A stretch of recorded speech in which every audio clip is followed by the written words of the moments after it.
omuwuliriza wa 94.9 ate naawe atulaba ku mikutu gyaffe egya social media platforms. Njagala okwebaza kubanga otugoberera bulungi nnyo. Nkwanirizaako mu programu yaffe eno bw'ati bw'ayogera Mukama wano ku Prime Radio. Ate era programu eno mwe tuzze tuyigira ebyokuyiga eby'enjawulo. Programu eno eteekebwamu ensimbi mikwano gyaffe abakika investments abakolera akawunga aka Gramini maize flour. Akawunga akakubibwa mu byuma ebituufu ate nga kali ku mutindo kakakasibwa UNBAS wano mu Uganda. Njagala okwebaza yonna gy'osinzira okutuwuliriza. Gwe atuwuliriza ate era atulaba ng'osinziira wabweru w'eggwanga, mikwano gyaffe abali India, China, German, Qatar, Saudi Arabia, Netherlands, US ne UK. Ate waliwo abali mu Canada, naddala abo mikwano gyaffe aba Toronto, Uganda, SDA Church ku Blackthorn Avenue, Street 21. Mwebale kubanga mutugoberera. Naawe atufuna ku mikutu egya internet, Radio Garden, TuneIn Radio, nobanga okufuna obubaka bwonna. Ate njagala okusaasirako n'emitawaana gyonna gy'oyitamu, oba olina okusomooza kwonna okutuuka mu bulamu bwo, obwavu, kwa kubula mirimu, kwa bulwadde, kwa kufiirwa. Tusaba Mukama oyo mubeezi atabulawo mu kulaba ennaku ayimirira awamu naawe. Naawe alina ebikusanyusiza era ebirungi. Bwebaza Katonda. Programu eno ebeerayo buli essaawa 6 buli lunaku emisana, ate era n'essaawa 2 buli luvannyuma lw'amawulire. Era ne kaakano ng'okutandika ne Sande tuzze tutambulira mu buweereza obw'ebyobuwanika. Tukyagendera ddala okutuuka ku Sabbiiti oba ku Saturday nga tuyiga ebigambo eby'obuwanika. Tuli n'omusumba Josia Usaba ono nno nga yakulembera ekitongole eky'ebyobuwanika n'enkulaakulana ku Uganda Union. Era azze nga atulambulira ebigambo eby'enjawulo wansi w'omulamu ogugamba nti okusoosa Katonda mpisa yange. Era ekigambo kino kizze kiyigibwa era zaakiyigiriza mu bigambo eby'enjawulo. Tuyize ebyobulamu ate twagala okutunuulira ekigambo ekya talanta, ebitone Katonda bye yakuwa obikozesezza otya, oba ekirabo Katonda kye yakuwa okikozesezza otya. Ekitabo kya Matayo essula eya 25 onyiri olw'14. Ebigambo ebyo n'okukkirira wansi bye tugenda okuba nga tutambuliramu. Saba Mukama akuwe omukisa era Mukama akuwe okutegeera ebigambo bino ebirungi, ebigambo ebizimba, ebigambo ebituteekateeka olw'okubeera abantu ba Katonda mu kiseera kino ate era ne mu kiseera ekigenda okujja. Sigadde ndi omusumba Nyende John ate okubanga nkwanjira programu eno. Era katugende mu bubaka. Nate mbaaniza nnyo mikwano gya Katonda abaagalwa, mwenna balungi abampuliriza abali ku Prime Radio, abasazeewo okwayo obudde bwammwe n'ebiseera byammwe okuliza ebyokuyiga byaffe bino bikulu eby'obuwanika. Twagala kwebaza era twenyumiza mu Katonda kyakola okutuwa wiiki enkulu efaana bw'eti. Gwe nange tuweeyo akadde okulowooza ku Mukama n'obuwanika bwe buno obwesigwa. Olunaku n'olwaleero tukomyewo n'omulamwa gwaffe omukulu, okusoosa Katonda mpisa yange. Okusoosa Katonda mpisa yange. Era njagala kukola wakati nabeera mpisa kyegayirire eri Katonda. Towulira musango, towulira kwesalira musango, tobivaamu. Mugende Mukama neetaaga amaanyi ago okulabika nti bunaku gw'osooka mu buli kyenkola. Kubanga obusobozi Mukama abukuwadde we buli. Kubanga kyonna kyoyinza okukola okusoosa Katonda weekiri. Katonda waali okusobozesa okulabika nti Katonda atwala ekifo ekisooka mu bulamu bwo mu bintu byonna. Olwaleero tugenda kuyiga ekyokuyiga ekirala ekikulu ennyo kwe kufuna ebikozesebwa mu kuweereza Katonda. Omanyi Katonda bwe yatulonda okubeera abawanika, yatulonda kubeera baweereza. Omuwanika abamuweereza, omuwanika yakola omulimu gwa Mukama, omuwanika muweereza wa Katonda. Jangu mukwano gwange wegatte nange mu kuyiga kwaffe okw'olunaku luno olwaleero nga tuyiga ku buweereza buno bukulu obw'obuwanika. Mukama saba akuwa omukisa. Tugenda kuyiga ku bintu ebikulu bibiri byebirabo Katonda byatuwa eby'Omwoyo Mutukuvu okukola omulimu gwe. N'ebirabo bino abituwanga abigassemu n'ekintu ekyayita talanta. Talanta kintu kikulu nnyo n'ebirabo eby'Omwoyo mu bulamu bw'omukkiriza, mu bulamu bw'omuyigiriza wa Yesu, mu bulamu bw'omuwanika omwesigwa. N'olwekyo nkukoola obeere mu ky'okwiga kino. Katusabe. Katonda ataggwa nannyini ggulu ng'atandika ekyokuyiga kino ekikulu eky'ebirabo by'ogaba obuwa n'ogabira abaana bo, ebirabo eby'omuwendo, ebirabo ebitayogerekeka, ffe okutujjuza talanta n'otujjuza Mukama ebirabo bino eby'Omwoyo Mutukuvu tusobole okukola omulimu gwo. Tukwegalira Kitaffe ojje obeere naffe kaakano nga tuyiga. Obulungi n'ekisa kya Katonda bire gye tuli, otukulembere mu by'okuyiga bino obiwa omukisa ku bwa Yesu Kristo Mukama waffe. Amiina. Mikwano gyange abagalwa, mbakoola okwata Bayibuli yo tugende ffenna mu kitabo kya Peetero. Ebbaluwa esooka essula ejja kuba yakuna naye nga tetunnatuukayo. Katumale okwebuuza ekibuuzo kino. Ki kye bayita talanta? Talanta kiki? Ekigambo kino talanta lulimi njogera kigambo, naye bw'onoonyereza abannyonnyozi bagamba nti talanta kigera ekyapimanga eby'obugagga nga zaabu oba ffeeza. Bw'otunulako mu Bayibuli mu dictionary eyitibwa Oxford Dictionary, it was a former weight and unit of currency used especially by the ancient Romans and Greeks. Edda ng'Abayonaani n'Abaroma babanga bapima ensimbi zaabasimiranga mu talanta era nga bazita talanta, nga bapima obungi bwa zaabu oba ffeeza, naye ng'obuzito obwo bubalirwa mu talanta. Okusinziira ku Bayibuli eyitibwa NRSV egamba nti ne talanta emu bweti yabanga yenkanankana omusaala gw'oli omuntu wa bulijjo okumala emyaka 15. Olwaleero bwe tuziteeka mu nsimbi zaffe tuzolamu akakadde kamu aka dola za Amerika nga kibayita talanta. N'olwekyo twogera ku talanta twogera ku kintu ekizito bulungi. N'olwekyo naye mu mulembe gwaffe guno ekigambo talanta kikozesebwa okutegeeza amagezi, intelligence, mental power, obwongo okulowooza, oba ng'okifunziza mu bigambo kye bayita ability, obusobozi bw'omuntu okukola ebintu ebitali bimu kye bayita talanta. Era kiyinza okutegeeza ebitone omuntu byafuna byabeera nabyo ebitali bimu. Katonda bwe yatonda omuntu yamuwa obusobozi obwo, yamuwa ability. Teri muntu ajja mu nsi nga talina busobozi. Mwana wange ne bw'aba mulema nga yeewalula naye abeera n'obusobozi obwo.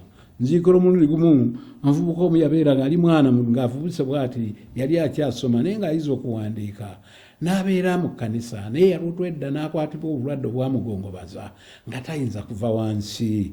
Yawuliranga ennaku nga takyagenda mu kkanisa, takyakola ki, n'agamba baatuyigizanga okubuulira enjiri nkoze ntya. N'asaba bakadde be n'abagamba nti munnyambe munteeke ku ddirisa, n'amuteeka ku ddirisa. Kati yawandiikanga ebyawandiikibwa ku kitanda kye kwasomye ku mpapula n'abisa mu ddirisa n'akasukayo wansi. Naye omulundi gumu musajja omu aba ayita naawe olupapula nga luva waggulu nga lumugwa ku mutwe, kyava akwata olupapula olwo. Agenda okukwata olupapula olwo ng'aliko okuva essuula 2 Olunyolo 8:11. Jjuuka olunaku lwa Ssabbiiti okutukuzanga, ennaku 6 okolanga emirimu gyo, naye olunaku lw'omusanvu Ssabbiiti eri Mukama Katonda. Olunaku otulukola nk'omulimu gwo gwonna, si gwe wekka, newankubadde omwana w'omulenzi oba ow'obuwala, newankubadde omuddo yadde omuzaanawo, newankubadde munaggwanga ali omu, newankubadde ebisolo byo, kuba Mukama yakola mu nnaku 6, olw'omusanvu n'awummula. Kyeyava alw'omusa olunaku lwa Ssabbiiti n'atukuza. Sayo basomye ebigambo n'agamba nti kitalo. Katonda ngambye eki?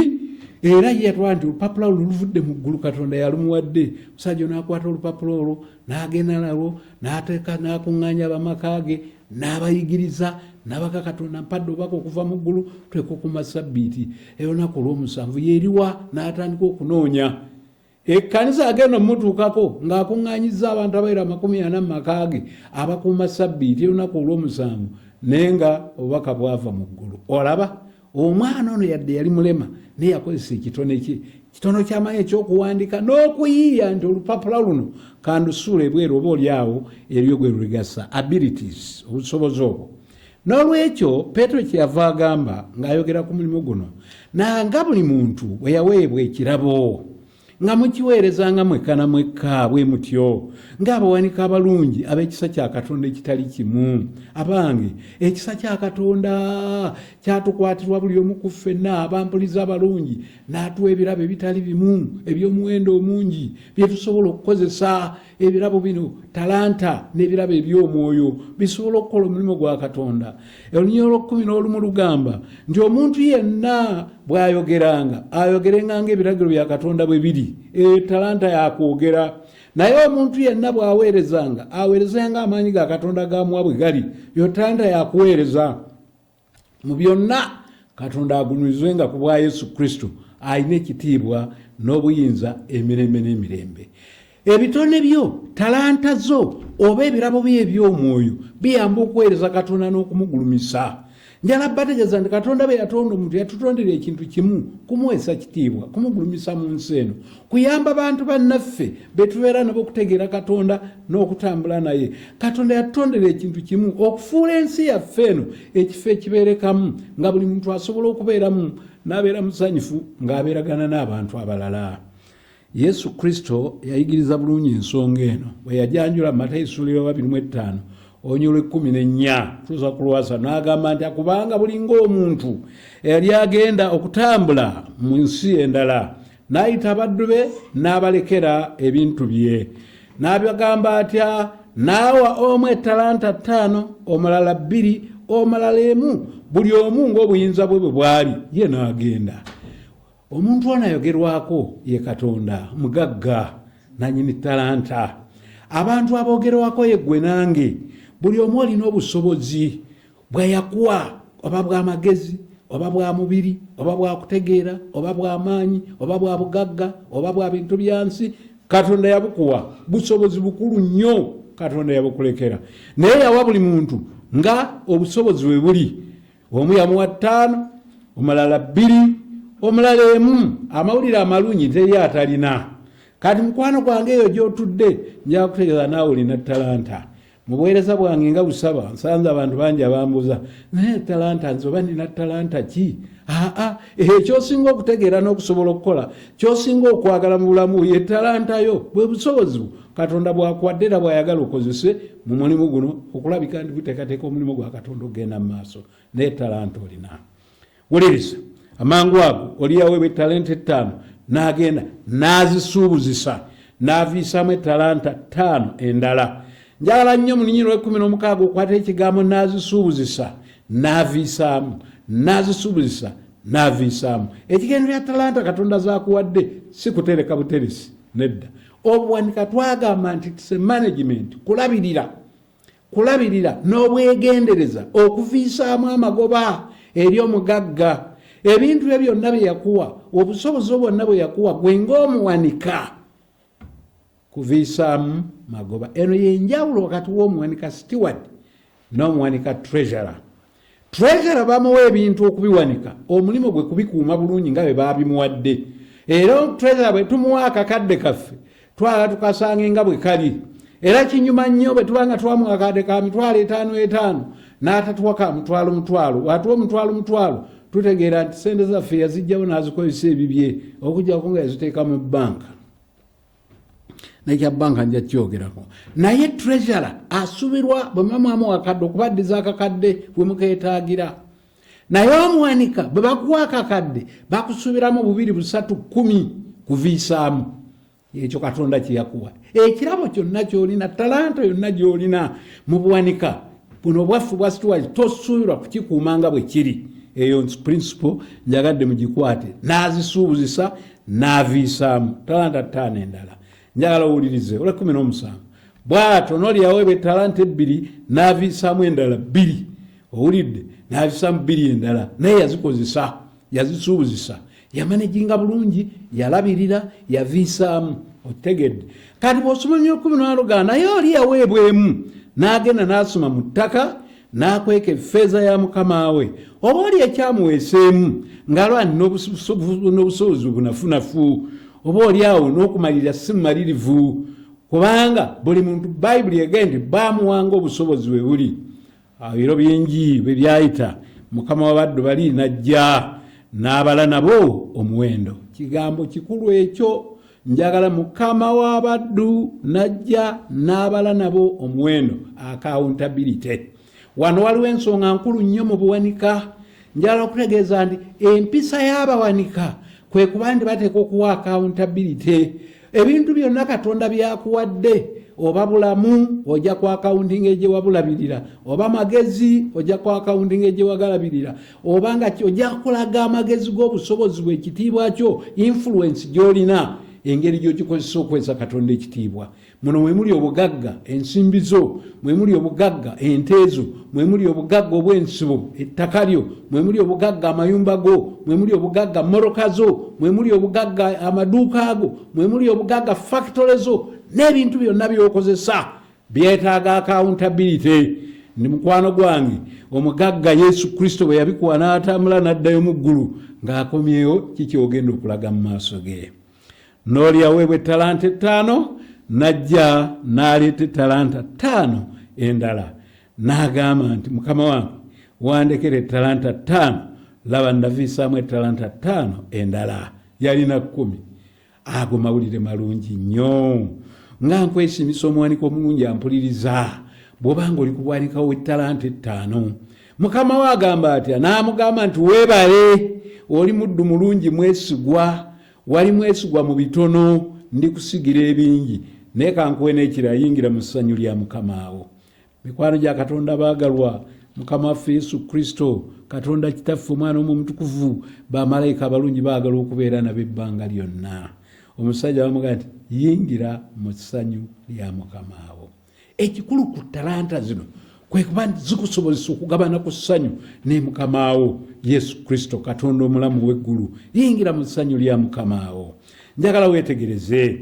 N'oli aweebwa ettalanta 2 n'ajja n'agamba nti mukama wange wandekera ettalanta 2, laba naviisaamu ettalanta 2 endala. Owulidde? Agamba atya? Mukama we n'amugamba nti weebale, oli muddu mulungi mwesigwa, wali mwesigwa mu bitono, ndikusigira ebingi, yingira mu ssanyu lya mukama. Waliwo kye njagala mwetegerezebwa ne kizzaamu amaanyi okusanyusa nti alina talanta 5 n'avisaamu n'aba ng'alina 10, wano yalina 2 n'aba ng'alina 4, bonna komenti y'emu: weebale, oli muddu mulungi mwesigwa. Kigambo kino eky'obwesigwa kikulu nnyo mu kisimbe kwessira mu wiiki yaffe n'ey'obuwanika. Wali mwesigwa mu bitono. Katonda akimanyi nti byakuwa bitono, naye alina pulaani ey'okusigira ebingi. Ebitono bye bakuwadde obanga obikozesezza bulungi n'obwesigwa, n'otodda mu mulugube ogw'okwefaako n'okwerowoozaako, naye n'ofaayo ku mulimu gwa Katonda n'okukola omulimu gwe, n'okulabika nti owanirira omulimu gwa Mukama ne gutambula, n'owanirira ekkanisa ye, n'oleetera abantu okumanya Katonda, n'abantu okuteekabateeka olw'obwakabaka. Mukama waffe aga nti bambi okoze bulungi ng'okozesa bitono, naye weetegeteke ngenda kuwa bingi. Wulira omugagga ono mulungi nnyo Yesu, agamba ndikusigira ebingi, neeyingira mu ssanyu lya Mukama wo. Nkukoowoola olwaleero era mu wiiki eno okuyingira mu ssanyu lya Mukama waffe. Essanyu eriva mu kuweereza Katonda, essanyu eriva mu kwewaayo, essanyu eriva mu kumalirivu, essanyu eriva mu kwegaanyisa, essanyu eriva mu kwetikka omusaalaba, essanyu eriva mu kulowooza ku bantu abalala, essanyu eriva mu buteefaako, naye ng'essanyu lino oligabana olw'okukola omulimu gwa Mukama gw'atadde mu maaso go. Olunyiriri oluddako luleeta ekifaananyi ekitali kirungi, kubanga luga n'oli aweebwa ettalanta emu n'ajja n'agamba nti mukama wange nakumanya ng'oli muntu mukakanyavu, ng'okungulira gy'otaasiga, ng'okuŋŋanyiza gy'otaayiira. Ne ntya ne ŋŋenda ne ngikweka mu ttaka ettalanta yo, laba eyiyo olinayo. Statement eno ekyusa ttooni yonna. Olubadde oluyimba olulungi, wandekera bwe ziti, neŋŋenda n'ensuubuza n'enviisaamu ziizino, wandekera bwe ziti, neŋŋenda n'enkola n'enviisaamu ziizino. Tooni ekyuka. nakumanya ng'oli mukakanyavu. Mukama we mukakanyavu eri abantu atunulidde Katonda obulamu bwawe bwonna nga Katonda nga mukakanyavu ng'abanoonyaako byabwe, tanoonya kubalabirira, tanoonya kubawa mirembe, nebalowooza ndi Katonda abanoonyaamu byabwe. Mikwano gyange abaagalwa, njagala kubategeeza ab'emikwano abaagalwa ti endowooza eyo nfu nnyo. Mukama waffe tabangako mukakanyavu n'akamu kokka, nedda, tabangako mukakanyavu. Mukama waffe tabangako mukakanyavu. Bw'obanga olina omuntu w'omukwano mulungi ye Mukama waffe, akuwanga obusobozi we buli, ng'akusuubira oba kitono naye bw'okola ekyekivaamu akisiima. Ow'ettaano yamusiima, neeno ow'ebbiri yamusiima, neerabayo ow'emu ate anenya Mukama we. Naye njagala weetegereze nti abantu mutegeere obuwanika kye butegeeza. Omusajja onookubadde nga yaleeta ttoni enkyamu teyali mubbi, kubanga agamba nti ettalanta nagenda nengisimira mu ttaka nengizinga bulungi mu kyuno nengikuuma bulungi era yiyo yagikozesa. Nedda, teyali munyazi, teyali fraudulent, nedda, naye yali mugayaafu. Wulira Mukama we kyamunenya. Naye Mukama we n'addamu n'amugamba nti oli muddu mubi mugayaafu. Bassebo ne bannyano wali ensonga y'obuwanika. Mu buwanika tusuubirwa kuba bagayaavu, mu buwanika tusuubirwa kuba bakozi, mu buwanika tusuubirwa kuba batetenkanya, mu buwanika tusuubirwa okutegeera obulungi ebitone Katonda byatuwadde, tubiggyeyo n'amaanyi gaabyo tubiteeke mu mulimu gwe, tubikozese okumuleetera amagoba. Katonda talina magoba ganoonya, tanoonya kuzimba bbanka mu nsi muno, tanoonya kuzimba bwakabaka, naye anoonya obulokozi bw'emyoyo. Anoonya muganda we, anoonya mwannyoko oyo abuze, anoonya munno yatannategeera kisa kya Katonda, atannalokolebwa, abulubutira mu kibi, avuira mu kwonoona, atamidde agangayira ng'obulamu bwe takyawula na kwawula. Si kye kyokka, munnaabula.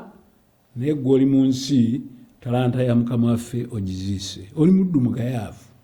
Wamanya nti nkungulira gye saasigira, nkuŋŋanjira gye saayiira, naye yali ng'akungulira gy'ataasigira ng'ate talanta zize. Kale kyakugwanira okugiwa abasuubuzi effeeza yange, nange bwe nandize nandiweereddwa eyange n'amagoba gaamu. Bassebo olunyiri luno lwe lumalamu nti Mukama waffe ayagala amagoba. Obanga talanta tosobola zikozesa, Katonda akuwadde obugagga toyagala kubuwaayo, buleke buweeyo eri abantu abalala bakole omulimu gwa Mukama. Katonda akuwadde amagezi wasoma togakozesezza, kati akole ki? Naye afubye n'akulabirira, n'akuwa omukka, n'akuwa obulamu, n'akukuuma, n'akutaasa n'okula, n'oyita mu bizibu bingi, n'akufuula ky'oli. Kati oli mu kitiibwa ekitayogerekeka. Katonda omwerabidde. Njagala kukowola akawungeezi ka leero, odde eri Mukama, okyukire obulamu bwe, oweereze Katonda n'obulamu bwe bwonna. Owulidde? Effeeza ewandiwadde abasuubuzi, nange nandiweddwa eyange n'amagoba gaayo. Walaga ndiwantadde mu bbanka, bwe nandikomyeyo nandifunye interest. Wuliriza, lugero terukomaawo. Kale mumuggyeeko ettalanta mugiwe oli alina ettalanta 10. Ekigambo ekyo kikulu nnyo, kyenjagala mwetegereze. Neewuunya lwaki talanta enemu bwe mugibwako tewe bw'alina 2, alina 4, nedda, naye Katonda agiwawa 10. Lwaki? Kubanga alina alyongerwako, naye atalina aligibwako n'ekyo kyali nakyo. Bayibuli bwegamba, bino si bigambo bya busaba, kubanga buli muntu alina aliweebwa. Mukwano gwange Katonda bw'ayakuwa talanta n'ozikozesa, beera mwetegefu okufuna n'endala nnyingi okuzikozesa. Agenda kukwaza, agenda kugaggawaza, agenda kukuwa buli kiweetaaga okukola omulimu omulungi ogwa Mukama waffe. Naye obanga oyawo okusigala ng'oli sseke, n'eyo gy'alina gisimire ogiteeke mu ttaka, kubanga eri mugimuggyeko, mugiwe oli alina ettalanta 10. Alina aliweebwa era aliba na bingi, naye atalina nekyalina kigenda kumuggyibwako. Owulidde? Kigenda kumuggyibwako. Naye bulira ebigambo ebisinga okuba eby'ennaku. N'omuddo yataliko kyagasa, mumusuule mu kizikiza ekyebweru, mwe muliba okukaaba n'okuluma obujiji. Sikusabira kugenda mu kizikiza ekyebweru muganda wange. Sikusabira kukaaba na kuluma bujiji. Nkwagaliza essanyu n'emirembe n'omukisa. Obeere kumpi n'ekisa kya Mukama waffe, oleme kubula mukwano gwange omwagalwa, kubanga Mukama waffe akwetaaga. Njagala weetegeze mikwano gyange abaagala, lwaki talanta zino zonna Mukama yatuwa omulimu. Agani mpeereddwa obuyinza bwonna mu ggulu ne ku nsi. Mugende mu mawanga gonna mubuulire enjiri eri ebitonde byonna. Buli muntu akkiriza n'abatizibwa alirokoka, naye atakkiriza guli musinga. Mugende mubayigiriza okukwata byonna bye nabalagira. Nja kubeera wamu nammwe ennaku zonna. Nja kutegeeza mukwano gwe bw'oba oyagala okubeera ne Mukama obutayawukana naye, bw'oba yakulira essanyu liva mu kuweereza Katonda, situka okola omulimu gwa Mukama waffe. Owulidde?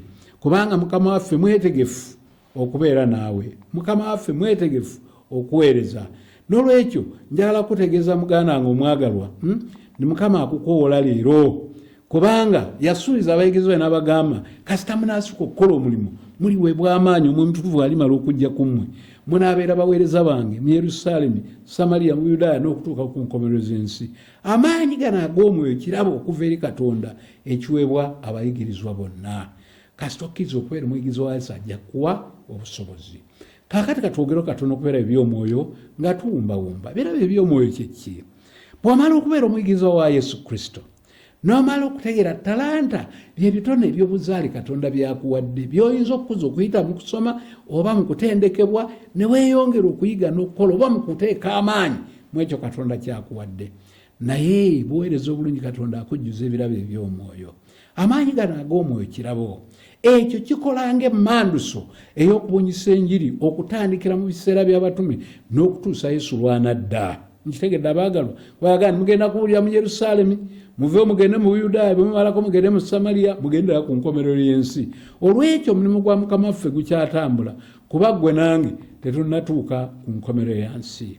Ebirabo eby'omwoyo ne talanta tebikola buli kimu ku bwakyo kyokka, wabula buli kimu kituukiriza kinnaakyo mu buweereza obulamba obw'omukisa, okuweereza Katonda. N'olwekyo buli mugoberezi wa Kristo yeetaaga byombi. Weetaaga okuba ne talanta, naye ate weetaaga n'okuba n'ebirabo eby'omwoyo. Owulidde? Pawulo yali ng'ayogera ku birabo eby'omwoyo n'agamba nti abamu omwoyo yabawa okubeera abatume, abalala n'abawa okubeera ababuulizi, abalala basumba, abalala bakulembeze, abalala balunda, n'agamba abalala basawo, abalala basomesa. Katonda akuwa ebirabo bino byonna obikozese. Tunuulira ekirabo eky'omwoyo kye waweebwa. Abalaba okwogera ennimi, lyaboogera ennimi ne weebaza Katonda, n'ogamba nti maama omwana ono oba omwami ono ng'alina ennimi nnyingi nnyo. N'olwekyo ebirabo bino byonna Katonda ayagala tubikozese okumuweesa ekitiibwa n'okumugunya. Naye enkomerero ayagala tukole omulimu gwe tugumalirize, kubanga Mukama waffe ali kumpi. Mukama ali kumpi. Kubanga Mukama aliwa? Ali kumpi okudda okukomawo. Buli muntu yagenda okukolera accountability engeri gy'okozesezaamu ebirabo byo, engeri gy'oweerezaamu Katonda, gy'okoze omulimu gwo. Owulidde? Kyava abuuza nti kale maliza bwe nti aliwa omuwanika oyo omwesigwa w'amagezi, Mukama gwe yasigira ab'omu nnyumba ye okubalabiriranga n'ab'omugabo gw'emmere yaabwe eya buli lunaku, nti alibabusa essanyu lingi Mukama bw'alidda n'asanga ng'akola bw'atyo. Kwegamba talanta erina okukuzibwa n'okukozesebwa okuweereza abaana ba Katonda bonna abali mu kkanisa n'abatannagiyingira, nga bonna bakubiriza okujja mu kkanisa. Mu ngeri eyo Mukama bw'alikomawo ogenda kuweebwa empeera. Ojja kubeera ku mwendo gw'awaga nti yingira we bali, wali muddu mulungi mwesigwa, wali mwesigwa mu bitono, neeyingira mu ssanyu lya Mukama wo. Agaye nti alina omukisa omuntu oyo, Mukama bw'alijja alisanga akola bw'atyo. Mazima mbagamba nti ng'alimusigira ebyo byonna by'ali nabyo.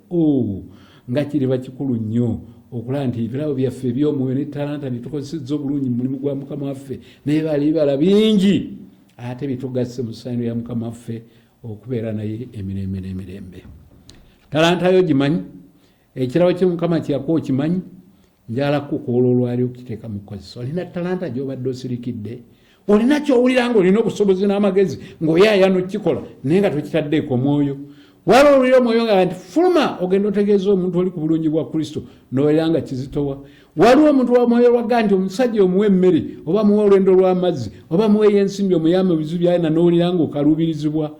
Waliwo Katonda lwakuyita okukola omulimu gwe ng'ensimbi we zirina ebintu naye ng'obitegekedde bibi akwejala n'okulabirira amakaago.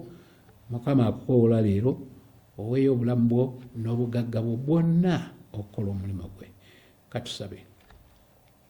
Katonda mulungi ataggwa nannyini ggulu, tukwebaza, tukutenza, tukugulumiza kubanga Mukama watwagala nnyo, tewatutonda butonzi n'otujjuza talanta n'ebirabo eby'omwoyo.